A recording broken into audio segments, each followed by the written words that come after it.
Hi friends, welcome to our channel Vignan Sarvas. ఈ వీడియోలో మనం డిపార్ట్మెంటల్ టెస్ట్ సంబంధించి పేపర్ కోడ్ 8148లో ఇంపార్టెంట్ టాపిక్ అయిన ఆంధ్రప్రదేశ్ లీవ్ రూల్స్ గురించి డిస్కస్ చేద్దాం. సో లీవ్ రూల్స్ అనేవి ఏంటంటే ఫండమెంటల్ రూల్స్లోని ఇవి అనెక్సర్ పార్ట్ అని చెప్పి మనం ఫండమెంటల్ రూల్స్ చెప్పినప్పుడు డిస్కస్ చేసాం. సో వీటిని సెపరేట్గా ఒక అనెక్సర్ ఇచ్చారు. ఇవి 1933 నుంచి అమల్లో వస్తున్నాయి. 1933 అక్టోబర్ 4 నుంచి ఇవన్నీ కూడా ఎగ్జిస్టెన్స్లోకి వచ్చినాయి, అప్పటి నుంచి అప్లికేబుల్ అవుతున్నాయి అని చెప్పి ఆ యాక్ట్ చెప్తుంది మనకి. అలాగే ఈ యొక్క లీవ్ రూల్స్కి వచ్చేప్పటికి ఏంటంటే గవర్నమెంట్ అంటే స్టేట్ గవర్నమెంట్ కానీ సెంట్రల్ గవర్నమెంట్ కానీ ప్రతి పని చేసే ఎవ్రీ ఎంప్లాయీకి కూడా ఈ లీవ్ రూల్ అనేది అప్లికేబుల్ అవుతుంది. అంటే అందులో చాలా వరకు లీవ్ రూల్స్ అనేవి పర్టికులర్గా ఏంటంటే పర్మనెంట్ కానీ టెంపరీ కానీ అవుట్ సోర్సింగ్ కానీ ఇలాంటి వాళ్ళందరికీ కూడా వాళ్ళ సెక్షన్ వైజ్గా ఈ లీవ్ రూల్స్ అన్నీ కూడా అప్లికేబుల్ అవుతాయి. ఓకే, అలాగే ఈ యొక్క లీవ్ రూల్స్కి ఫండమెంటల్ రూల్స్కి మధ్య ఉన్న రిలేషన్ని ఈ వీడియోలో డిస్కస్ చేద్దాం. అంటే ఏంటంటే ఒక పర్సన్ అంటే ఒక గవర్నమెంట్ ఎంప్లాయీకి ఉన్న జనరల్ సర్వీస్ కండిషన్స్ అన్నీ కూడా ఎఫ్ఆర్ అంటే ఫండమెంటల్ రూల్. ఆ ఫండమెంటల్ రూల్ 1 to 18లో మనకి మెన్షన్ చేయడం జరిగింది. అలాగే ఈ యొక్క ప్రొవిజన్స్ అంటే ఏంటంటే పర్టికులర్గా ఈ లీవ్ ప్రొవిజన్స్ అనేవి మెయిన్గా 66 ఎఫ్ఆర్ నుంచి ఉన్నాయి, బట్ దానికన్నా ముందు అక్కడక్కడ మెన్షన్ చేయడం జరిగింది. సో వాటికి వచ్చేప్పటికి ఏంటంటే ఎఫ్ఆర్ 18 ప్రకారం no government servant shall be granted leave any kind for a continuous period of exceeding 5 years. అంటే 5 సంవత్సరాలకు మించి ఏ ఒక్క ప్రభుత్వ ఉద్యోగికి కూడా సెలవు మంజూరు చెయ్యబడదు. అది ఏ రకమైన సెలవైనా 5 సంవత్సరాల తర్వాత కూడా ఉంటే కనుక అది అతని యొక్క రిజగ్నేషన్గా ట్రీట్ చేయడం అవుతుందని చెప్పి ఎఫ్ఆర్ 18 మెన్షన్ చేస్తున్నారు. దాని యొక్క కంటిన్యూషన్ వచ్చినప్పుడు ఏంటంటే ఇక్కడ లీవ్ అని చెప్పి అన్నాను కదా అని చెప్పి విల్ఫుల్ ఆబ్సెన్స్ అంటే ఇన్ కేస్ కనుక ఎలాంటి లీవ్ కూడా గ్రాంట్ చేయకుండా తను కావాలని చెప్పి చెప్పకుండా కనుక మానేస్తే దాన్ని విల్ఫుల్ ఆబ్సెన్స్ అంటారు. అలాంటి దాన్ని డైస్ నాన్గా ట్రీట్ చేస్తారు. ఇది ఎల్ఆర్ లీవ్ రూల్ 5 చెప్తుంది. డైస్ నాన్ అంటే ఏంటంటే ఎన్ని రోజులైతే ఆ పర్సన్ కనుక జాయిన్ అవ్వకుండా అంటే ఏంటి వాళ్ళ అథారిటీ కనుక లీవ్ ఇవ్వకుండా అన్ని రోజులు ఉంటారో దాన్ని డైస్ నాన్గా ట్రీట్ చేసి ఆ పీరియడ్ సంబంధించిన ఇంక్రిమెంట్లు కానీ పెన్షన్లు కానీ ఇలాంటివన్నీ కూడా కట్ చేస్తారు. ఓకే, సో విల్ఫుల్ ఆబ్సెన్స్ అనేది చాలా వరకు కూడా గవర్నమెంట్ సర్వింగ్ సంబంధించి ఒక డేంజర్ టాపిక్గా చెప్పుకోవచ్చు, ఎందుకంటే ఖచ్చితంగా పర్మిషన్ తీసుకోవాలి. అలాగే ఇక్కడ LR6 కూడా దాని ప్రకారం కూడా మనకి ఏంటంటే ఎనీ లీవ్ అంటే ఏంటంటే మనం ఏ లీవ్ తీసుకున్నా సరే దాంతోపాటుగా మిగతా లీవ్లను కూడా కంబైన్ చేసుకోవచ్చు అని చెప్పి అంటున్నారు. కాకపోతే ఇక్కడ మేబీ గ్రాంటెడ్ అని అన్నారు. అంటే ఏంటంటే కొన్ని కండిషన్స్ లేవు. ఫర్ ఎగ్జాంపుల్ లోకల్ హాలిడేస్ ఇలాంటి వాటికి ఎఫిక్స్ చేసుకోవడం సఫిక్స్ చేసుకోవడం అనేది కుదరదు. అంటే దాని ముందు వెనకాల కలుపుకొని చేసుకోవడం అనేది అవ్వదు. అలాగే కొన్ని లీవ్స్ కూడా అలాగే ఇవ్వలేదు, బట్ మ్యాక్సిమం మాత్రం కంబైన్ చేసుకోవచ్చు అని చెప్పి లీవ్ రూల్ 6 మెన్షన్ చేయడం జరుగుతుంది. ఇవన్నీ కూడా 18 సంబంధించినవి. అలాగే 18 సంబంధించి ఇంకా మనకి తర్వాత ఏంటంటే ఎఫ్ఆర్ 15 ప్రకారం ఏంటంటే leave may not be granted to the government servant under suspension. ఏదైనా ఒక ఎంప్లాయ్ సస్పెండ్ అయినప్పుడు కానీ లేదా అలాంటి కండిషన్స్ వచ్చినప్పుడు అలాంటి పర్సన్కి లీవ్ అనేది శాంక్షన్ చేయరాదు అని చెప్పి ఎఫ్ఆర్ 55 చెప్తుంది. అఫ్కోర్స్ సస్పెండ్ చేస్తే ఎలాగోపోతుంది, ఒకవేళ అలాంటి కండిషన్స్ ముందుగా లీవ్ పెట్టుకోకూడదని చెప్పి పెట్టినా గ్రాంట్ చేయకూడదని చెప్పి ఎఫ్ఆర్ 15 చెప్తుంది. అలాగే ఎఫ్ఆర్ 60 ప్రకారం ఏంటంటే leave is ended by duty only. ఏదైనా ఒక ఉద్యోగి తను పని చేసిన కాలాన్ని బట్టి మాత్రమే తనకి సెలవు మంజూరు చేయబడుతుంది అని చెప్పి మనకి ఎఫ్ఆర్ 60 చెప్తుంది. అలాగే ఎఫ్ఆర్ 65 ప్రకారం ఏంటంటే క్యారీ ఫార్వర్డ్ ఆఫ్ లీవ్. అంటే ఫర్ ఎగ్జాంపుల్ ఏదైనా కొన్ని లీవ్స్ అంటే సిఎల్ కాకుండా ఈఎల్ ఉంటాయి, యాన్యువల్ లీవ్స్ అని ఉంటాయి. ఆ ఈఎల్ కనుక ఆ సెర్టైన్ పీరియడ్లో కనుక వాడుకోకపోతే అవి నెక్స్ట్ క్యాలెండర్ ఇయర్కి ఫార్వర్డ్ అవుతాయి. అంటే నెక్స్ట్ క్యాలెండర్ ఇయర్కి for example ELs permanent plus 15 ఇస్తారు. ఆ 15 ఆ సెర్టైన్ టైంలో కనుక యూజ్ చేసుకోకపోతే అవి నెక్స్ట్ క్యాలెండర్ ఇయర్కి మళ్ళీ 15 యాడ్ అవుతాయి. అలాగా క్యారీ ఫార్వర్డ్ అవుతాయి అని చెప్పి మనకి ఎఫ్ఆర్ 65 మెన్షన్ చేస్తుంది. అలాగే ఎఫ్ఆర్ 66 ప్రకారం ఏంటంటే ఈ యొక్క authorities competent to grant the other than the special disability leave to the government servants working in each department. అంటే ఏంటంటే ఏదైనా ఒక డిపార్ట్మెంట్లో పనిచేసే ఒక ఎంప్లాయీకి లీవ్ గ్రాంట్ చేయాలంటే ఆ డిపార్ట్మెంట్కి ఉన్న అక్కడ ఉన్న డిపార్ట్మెంట్ హెచ్ఓడికి హెడ్కి ఆ అథారిటీ మొత్తం అంతా కూడా కాంపిటెంట్ పవర్ అనేది ఉంటుంది.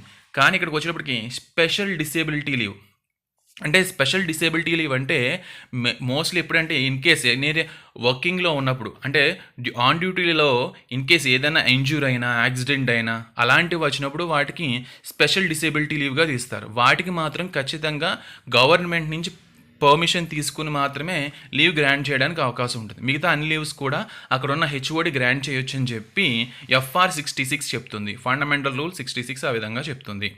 ఓకే, సో అలాగే నెక్స్ట్ FR 67 ప్రకారం ఏంటంటే leave cannot be claimed as a matter of right. అంటే మనకి ఇన్ని లీవ్స్ ఉన్నాయి కదా, మాకు ఇవ్వాలి కదా అని చెప్పి అది ఒక రైట్గా క్లైమ్ చేసే హక్కు ఎవరికీ లేదు. ఇది purely depend upon the higher authorities నుంచి పర్మిషన్ తీసుకుని దాన్ని మనం తీసుకోవాలి. అదర్వైజ్ ఏంటంటే అది ఆప్షన్స్గా ట్రీట్ చేస్తారు. ఓకే, సో ఇది రైట్గా క్లెయిమ్ చేయకూడదు. అలాగే ఇంకో విషయం ఏంటంటే ఇక్కడ క్లియర్గా మెన్షన్ చేసింది ఏంటంటే ఈ యొక్క లీవ్ తీసుకునడానికి కానీ అలాగే అదే టైంలో ఫుల్ పే లీవ్ కాకుండా హాఫ్ పే లీవ్ తీసుకోమని హైయర్ అథారిటీస్ కూడా ప్రెజర్ చేయకూడదు అని చెప్పి ఇక్కడ 67 కంటిన్యూషన్ చెప్పడం జరిగింది. ఓకే, అలాగే FR 68కి వచ్చేప్పటికి ఏంటంటే ఈ యొక్క లీవ్ అనేది సాధారణంగా ఏంటంటే ordinary begins on the day which transfer of charge is affected. అంటే మనకు ఒక పర్సన్ లీవ్ తీసుకున్నప్పుడు తన ఒక ఛార్జ్ అనే వాళ్ళని అన్ని నెక్స్ట్ డే ఒక వేరే పర్సన్కి ట్రాన్స్ఫర్ చేయడం జరుగుతుంది. అంటే అక్కడ ఎవరినో ఒకరు ఇన్ఛార్జ్ పెట్టి, సో అప్పటి నుంచి స్టార్ట్ అయ్యి మరలా ఆ ఇన్ఛార్జ్ మళ్ళీ తను ఈ లీవ్ పెట్టిన వ్యక్తి మళ్ళీ జాయిన్ అయినప్పుడు తను మళ్ళీ రీటేకప్ చేసుకున్నప్పుడు మాత్రమే అది లీవ్ అనేది బిగినింగ్ ఎండింగ్ అని ఉంటుంది. అంతే తప్ప మన లెటర్ రాసిన వెంటనే కౌంట్ అవ్వదు. ఓకే, సో అలాగే next holidays can be prefixed and suffixed to the leave subject to the conditions. అంటే ఏదైనా ఒక హాలిడేస్ వచ్చినప్పుడు దాన్ని మనం ప్రీఫిక్స్ సఫిక్స్గా చేసుకునేదానికి ఉంటుంది. కాకపోతే ఇక్కడ కొన్ని కండిషన్స్ అనేవి మనకు ఉంటాయి. ఓకే, అలాగే FR 69 ప్రకారం ఏంటంటే ఈ government servant on leave cannot take up any service. అంటే ఒక వ్యక్తి లీవ్లో ఉన్నప్పుడు అంటే గవర్నమెంట్ సర్వెంట్ కనుక లీవ్లో ఉన్నప్పుడు అలాంటప్పుడు తన ఆదాయం వచ్చే పనులు కానీ లేదా వేరే సర్వీసెస్ కానీ ఎలాంటి దాన్ని టేకప్ చేయకూడదు అని చెప్పి FR 69 చెప్తుంది. ఎందుకు చెప్తుంది అంటే ఇక్కడ మనకి స్టార్టింగ్ చెప్పుకున్న FR 60 ప్రకారం ఏంటంటే లీవ్ అనేది డ్యూటీ ద్వారా వస్తుంది కాబట్టి డ్యూటీలో ఉన్నట్టుగానే ట్రీట్ చేసి అతనికి సెలవు ఇవ్వడం జరుగుతుంది. కాబట్టి ఒక గవర్నమెంట్ సర్వెంట్ లీవ్లో ఉన్నా కానీ తను ఒక రకంగా డ్యూటీ చేస్తున్నట్టే తీసుకుంటారు. సో కాబట్టి అందువల్ల ఆ టైంలో వేరే ఎలాంటి పని కూడా ఆదాయం వచ్చే పనులు కానీ ఎలాంటి ప్రొఫెషన్స్ కానీ చేయకూడదు అని చెప్పి మనకి FR 69 చెప్తుంది. ఓకే, సో అలాగే నెక్స్ట్ FR 70 ప్రకారం all orders recalling A government service to duty before the expire of is leave. అంటే FR 70 ప్రకారం ఏంటంటే ఇప్పుడు ఫర్ ఎగ్జాంపుల్ మనం ఏదైనా ఒక లీవ్ పెట్టాం, ఒక 10 days లీవ్ పెట్టడం జరిగింది. సో ఈ 10 days లీవ్ ప్రకారం గ్రాంట్ అయిపోయింది, మనం తీసుకున్నాం, బాగానే ఉంది. ఇంకా 5 days తర్వాత సడన్గా గవర్నమెంట్ కనుక అంటే ఒక హైయర్ అథారిటీస్ కనుక మనల్ని వెనక్కి రమ్మంటే వితౌట్ ఎనీ అబ్జెక్షన్ లేకుండా మనం వెంటనే రీజాయిన్ అవ్వాలి. బికాజ్ ఎందుకంటే మన హైయర్ అథారిటీకి మన లీవ్ని కంటిన్యూ అక్కడితో కట్ చేయడానికి కానీ మళ్ళీ రీకాల్ చేయడానికి కానీ కంప్లీట్ రైట్స్ అన్నీ కూడా మనకి హైయర్ అథారిటీకి ఇస్తున్నట్టుగా FR 70 చెప్పడం జరిగింది. ఇక్కడ ఇంకోటి కూడా ఉంది. FR 70 ప్రకారం ఏంటంటే ఇక్కడ 2 కండిషన్స్ ఉన్నాయి. ఒకటి ఏంటంటే విల్ఫుల్గా ఆప్షనల్గా అంటే ఏంటంటే లేదు నాకు 10 days లీవ్ పెట్టాను, సో నాకు 5 days సరిపోతున్నాయి అన్నప్పుడు సో 5 days ముందు వచ్చి జాయిన్ అవ్వచ్చు. దాన్ని ఆప్షనల్గా అంటాం. లీవ్ని కనుక మనం కట్ చేసుకోవాలనుకుంటే లీవ్ ఎండ్ చేసుకోవాలనుకుంటే అది ఆప్షనల్గా ఉంది. అలా కాకుండా కంపల్సరీ అని ఇంకోటి ఉంటుంది. కంపల్సరీ ఏంటంటే ఖచ్చితంగా హైయర్ అథారిటీ నువ్వు వచ్చి ఈరోజు వచ్చి జాయిన్ అవ్వాలి, ఆ ఒక్క అలా పెండింగ్ అని కానీ ఏదైనా వచ్చినప్పుడు ఆర్డర్స్ ఇష్యూ చేసినప్పుడు దాన్ని కంపల్సరీ అంటాం. ఆప్షనల్గా మనం మిడిల్లో వచ్చి జాయిన్ అయినప్పుడు ఏముండదు, కానీ బట్ కంపల్సరీగా వచ్చినప్పుడు మాత్రం మనం ఆ టైంలో ఏ స్టేషన్ నుంచి ఉన్నామో అక్కడి నుంచి సంబంధించిన ట్రావెల్ అలవెన్సెస్ కానీ ఇవన్నీ కూడా క్లెయిమ్ చేసుకోవడానికి మనకి ఉంటుంది. సో లీవ్ మిడిల్లో కనుక హైయర్ అథారిటీస్ రమ్మని చెప్పి అన్నప్పుడు కంపల్సరీగా వచ్చినప్పుడు ఆర్డర్స్ ఇష్యూ చేసినప్పుడు వాటిని బేస్ చేసుకుని అక్కడ ఉన్న ఏరియాస్ని మనం ట్రావెల్ అలవెన్సెస్ అన్ని కూడా క్లెయిమ్ చేయడానికి ఉంటుందని చెప్పి FR 70 చెప్తుంది. అలాగే FR 71కి వచ్చేప్పటికి ఏంటంటే no government servant who has been granted leave on medical certificate may return to the duty without the producing medical certificate. అంటే 71 ప్రకారం ఏదైనా ఒక పర్సన్ మెడికల్ సంబంధించిన లీవ్ తీసుకున్నప్పుడు ఆ పర్సన్ తిరిగి జాయిన్ అయినప్పుడు ఆ మెడికల్ సర్టిఫికేట్ అనేది ప్రొడ్యూస్ చేయాలి. అలా ప్రొడ్యూస్ చేయకుండా జాయిన్ అవ్వడానికి వీలు లేదు. ఓకే అని చెప్పి FR71 చెప్తుంది. అలాగే FR72 ప్రకారం ఏంటంటే a government servant returning to the duty before expire of his leave should apply for permission to cancel the unexpired portion of the leave. అంటే ఏంటంటే ఇందాక చెప్పుకున్నాం మన FR70లో ఏం చెప్పుకున్నాం, మిడిల్లో కావాలంటే మనం వెనక్కి వచ్చేయచ్చు, దాన్ని ఆప్షనల్గా చెప్పుకున్నాం. ఏంటి, లీవ్ కంటిన్యూగా వాడుకోకుండా మనకు కావాలంటే మారచ్చు. కానీ అలా మిడిల్లో కనుక మళ్ళీ డ్యూటీలో జాయిన్ అవ్వాలి అంటే లీవ్ అనుకున్న 10 డేస్ పీరియడ్ లీవ్ తీసుకుని 10 డేస్ అవ్వకుండా మిడిల్లో కనుక మనం జాయిన్ అవ్వాలంటే సో దానికి పర్మిషన్గా అప్లై చేసుకోవాలి. ఎందుకంటే మిగిలిన ఆ లీవ్ డేస్ అన్నీ కూడా దాన్ని మళ్ళీ నెక్స్ట్ యూజ్ చేసుకునే విధంగా మార్చడానికి ఖచ్చితంగా పర్మిషన్ అప్లై చేసుకోవాలి అని చెప్పి FR72 చెప్పడం జరిగింది. అలాగే FR73 ప్రకారం ఏంటంటే ఓవర్ స్టే ఆఫ్ లీవ్ అంటే ఏంటంటే a government servant who remain absent after the end of his leave and entitled to no leave salary for the period of such absence. అంటే ఏంటంటే ఇక్కడ ఈ 73 ప్రకారం ఏంటంటే 10 డేస్ లీవ్ తీసుకున్నప్పుడు 10 డేస్ వరకు కూడా మనకు ఈఎల్ ఉంటే వాటి బట్టి ఏం చేస్తామంటే ఎన్ఎల్ లీవ్ కానీ సిఎల్స్ కానీ ఉంటే వాటికి ఫుల్ పే అనేది గ్రాంట్ చేస్తారు, పూర్తి జీతం వస్తుంది. కానీ ఆ 10 డేస్ తర్వాత కనుక మనం ఉంటే ఎలాంటి పర్మిషన్ తీసుకోకుండా ఉంటే విల్ఫుల్గా ఆబ్సెంట్ అయిన టైంలో దానికి ఏం చేస్తారంటే మాత్రం ఎలాంటి శాలరీ అనేది గ్రాంట్ చేయరు. ఓకే, సో అలా చేయనప్పుడు మనకి ఏమవుతుందంటే దానికి సంబంధించినవన్నీ కూడా మ్యాక్సిమం ఆఫ్ పే కింద కౌంట్ అవుతాయి.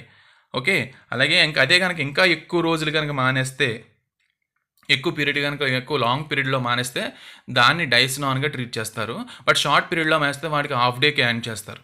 సో తర్వాత ఈ యొక్క హాఫ్ డే ఎప్పటి వరకు పే చేస్తారంటే ఒకవేళ మళ్ళీ కావాలి వచ్చింది, ఒక 2 డేస్ మానేశారు, ఆ టైంలో పర్మిషన్ తీసుకుని మళ్ళీ ఇంకొక 5 డేస్ ఎక్స్టెన్షన్ చేసుకున్న టైంలో ఆ 2 డేస్కి మిడిల్లో ఉన్న 2 డేస్కి పర్మిషన్ లేని ఆ 2 డేస్కి హాఫ్ పే లీవ్ ఇచ్చి హాఫ్ పే లీవ్ కింద గ్రాంట్ చేసి తర్వాత పర్మిషన్ ఇచ్చిన వాటికి ఎక్స్టెన్షన్ చేసిన వాటికి ఫుల్ పే లీవ్ ఇస్తారు అని చెప్పి లీవ్ రూల్ 6A చెప్తుంది.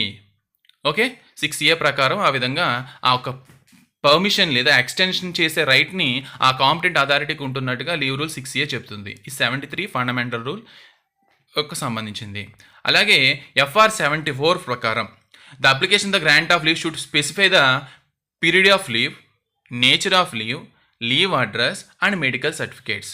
అంటే ఏంటంటే 74 ప్రకారం ఎవరైనా ఒక పర్సన్ లీవ్ కోసం అప్లై చేసినప్పుడు టోటల్గా అది ఎన్ని రోజులు, అలాగే ఏ టైప్ ఆఫ్ లీవ్, అలాగే ఆ లీవ్ తీసుకున్నప్పుడు తను ఎక్కడ ఉంటాడు, అలాగే ఇన్ కేస్ అది మెడికల్ గ్రౌండ్స్ మీద కానీ మెడికల్ దానికి సంబంధించింది అయితే మెడికల్ సర్టిఫికేట్, ఇవన్నీ కూడా ఉండాలని చెప్పి మనకి అనెక్సర్ 2 రూల్ 3 చెప్తుంది. అలాగే FR74 మెన్షన్ చేస్తుంది.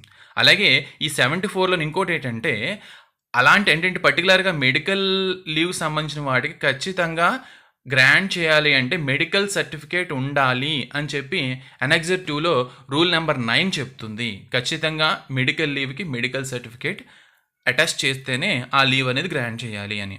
అలాగే FR76 ప్రకారం ఏంటంటే leave account shall be maintain for each government servant. ప్రతి గవర్నమెంట్ సర్వెంట్కి ప్రభుత్వ ఉద్యోగికి ఖచ్చితంగా ఒక లీవ్ అకౌంట్ అనేది, ఒక లీవ్ రిజిస్టర్స్ అనేవి ఖచ్చితంగా మెయింటైన్ చేయాలి అని చెప్పి FR76 చెప్తుంది. అలాగే నెక్స్ట్ FR77 ప్రకారం fraction of A day should not be appear in the leave account. అంటే లీవ్ అకౌంట్లో మెన్షన్ చేసినప్పుడు ఆ ఫ్రాక్షన్ అనేది, అంటే ఫర్ ఎగ్జాంపుల్ మనం హాఫ్ డే తీసుకున్నప్పుడు హాఫ్ డే లీవ్ ఆఫ్ అని చెప్పి లీవ్ అకౌంట్లో మెన్షన్ చేయరాదు. ఇంకా అంటే హాఫ్ డే కన్నా తక్కువ ఉన్న 1/4 ఇలా ఉంటే దాన్ని కన్సిడర్ చేయకపోయినా పర్లేదు. కానీ హాఫ్ డే కానీ హాఫ్ డే అబవ్ ఉంటే మాత్రం రౌండ్ ఆఫ్ చేసి 1 డే కింద చేయాలి. ఫర్ ఎగ్జాంపుల్ ఒక మంత్లో 1.5 డే మనం కనుక మిడిల్ తీసుకున్నప్పుడు ఆ లీవ్ అకౌంట్కి వచ్చినప్పుడు ఏం చేస్తారంటే 2 డేస్ కింద కౌంట్ చేయడం జరుగుతుంది. ఫ్రాక్షన్ అనేది రాయకూడదు అని చెప్పి FR77 చెప్తుంది. అలాగే FR80 ప్రకారం amount of leave due to the government servant is the balance of the leave at is credit in the leave account. అంటే ఏంటంటే FR80 ప్రకారం ఏంటంటే ఒక గవర్నమెంట్ సర్వీకి ఏమైనా అవి డ్యూ కనుక ఉంటే దాన్ని బ్యాలెన్స్ లీవ్ అకౌంట్లో ఉన్న క్రెడిట్లోకి ఎంటర్ చేయాలి. అంటే ఇప్పుడు ఇందాక చెప్పుకున్నాం ఏంటి, క్యారీ ఫార్వర్డ్ లీవ్ ఉంటాయని చెప్పి. అంటే ఈ ఒక క్యాలెండర్ ఇయర్ ప్రకారం ఏంటంటే ఒక 6 మంత్స్కి 15 డేస్ చొప్పున ఎన్ఎల్ లీవ్స్ అనేవి పర్మనెంట్ ఎంప్లాయీస్ గ్రాంట్ చేస్తారు. ఆ 6 మంత్స్లో కనుక 15 డేస్ ఈఎల్ వాడుకోకపోతే నెక్స్ట్ జూలై 1 వచ్చినప్పుడు అంటే జాన్ 1 జూలై 1 6 మంత్స్ జూలై 1 వచ్చినప్పుడు ఈ 15 ప్లస్ ఆ నెక్స్ట్ వచ్చే 15 కలిపేసి మనకి 30 డేస్ అవుతుంది. అవి వాడుకోకపోతే ఆ 30 ఉంటాయి. మళ్ళీ నెక్స్ట్ జనవరి వచ్చినప్పుడు మళ్ళీ 15 యాడ్ అవుతాయి, అలా 45 అవుతాయి. అలాగా మొత్తం అంతా లీవ్ అకౌంట్లో క్రెడిట్ చేసుకుంటూ వెళ్ళాలి అని చెప్పి ఇక్కడ FR80 సేమ్ అదే మెన్షన్ చేస్తుంది. అలాగే FR81 ప్రకారం leave may be granted to a government servant at the discretion of the authority entitled to the grant the leave. అంటే ఇక్కడ చూసాం కదా, leave can't claim be a right అని చెప్పాము ఇందాక. అంటే లీవ్ అనేది మన ఒక గవర్నమెంట్ సర్వెంట్ యొక్క రైట్ కింద ట్రీట్ చేయడానికి వీల్లేదు అని. సో ఎందుకంటే FR81 క్లియర్గా మెన్షన్ చేయాలి ఏమని, అది పూర్తిగా ఆ ఒక అథారిటీ అనేది నిజంగా అతనికి ఆ సెలవు అవసరమా కాదా అని చెప్పి విచక్షణతో కూడి అన్నీ కూడా మొత్తం టోటల్గా మొత్తం అనలైజ్ చేసుకున్న తర్వాతనే లీవ్ని గ్రాంట్ చేయాలి అని చెప్పి హైయర్ అథారిటీస్కి FR81 గైడ్లైన్స్ అనేది ఇవ్వడం జరిగింది. అలాగే FR82కి వచ్చేప్పటికి ఏంటంటే vacation is a treated as a duty for all purpose. అంటే వెకేషన్ వచ్చేటప్పటికి ఇక్కడికి వచ్చేటప్పటికి కండిషన్ చాలా ఉన్నాయి. అంటే ఏంటంటే మనకి గవర్నమెంట్ సర్వెంట్స్ని వెకేషన్ డిపార్ట్మెంటు, నాన్ వెకేషన్ డిపార్ట్మెంట్గా చెప్తారు. వెకేషన్ డిపార్ట్మెంట్ ఏంటంటే ఏదైనా ఒక డిపార్ట్మెంట్లో 15 డేస్ అండ్ మోర్ అంటే 15 రోజులు అంతకన్నా ఎక్కువ కనుక రీసెస్ పీరియడ్ ఉంటాయి, అంటే సెలవులు కనుక కంటిన్యూస్గా ఉంటే అలాంటి పీరియడ్ని వెకేషన్ అంటాం. పర్టికులర్గా మనకి ఎడ్యుకేషన్ డిపార్ట్మెంట్ అంతా కూడా వెకేషన్ పీరియడ్ కింద ఉంటుంది. అలాగే నాన్ వెకేషన్ అంటే ఏంటంటే రిమైనింగ్ అన్నీ కూడా. సో అలాంటి వచ్చినప్పుడు ఏంటంటే దాన్ని కూడా ఒక డ్యూటీ పీరియడ్ తీసుకోవాలని, అలాగే ఇన్ కేస్ వెకేషన్ డిపార్ట్మెంట్లో వాళ్ళు కనుక ఆ పీరియడ్ ఆ 15 డేస్ టైంలో కానీ ఏదైనా వర్క్ చేస్తే వాటికి సంబంధించిన ఈఎల్ అనేవి కౌంట్ చేయాలని గట చెప్పి మనకి FR82 చెప్తుంది. సో ఈ విధంగా మనకి ఏంటంటే టోటల్గా మనకున్న ఎఫ్ అంటే ఫండమెంటల్ రూల్స్, అలాగే వాటికి యొక్క సంబంధించిన లీవ్ కండిషన్స్, అంటే ఏపీ లీవ్ రూల్స్లో ఫండమెంటల్ రూల్స్కి మధ్య ఉన్న రిలేషన్స్ ఇవి. ఓకేనా, అంటే ఈ కండిషన్స్ బట్టే మనకి లీవ్ ప్రొసీజర్స్ కానీ లీవ్ అథారిటీ సంబంధించినవన్నీ కూడా మనకి FR బట్టే ఉంటాయి. సో నెక్స్ట్ వీడియోలో మనకి ఏంటంటే టోటలీ టైప్స్ ఆఫ్ లీవ్ అంటే ఎన్ని రకాల సెలవులు ఉన్నాయి, వాటి యొక్క కండిషన్స్ ఏంటి, లేదా వాటికి సంబంధించిన జీవో ఏంటని చెప్పి మనం నెక్స్ట్ వీడియోలో డిస్కస్ చేద్దాం. Okay, so if you like my video please like, share and subscribe. Thank you.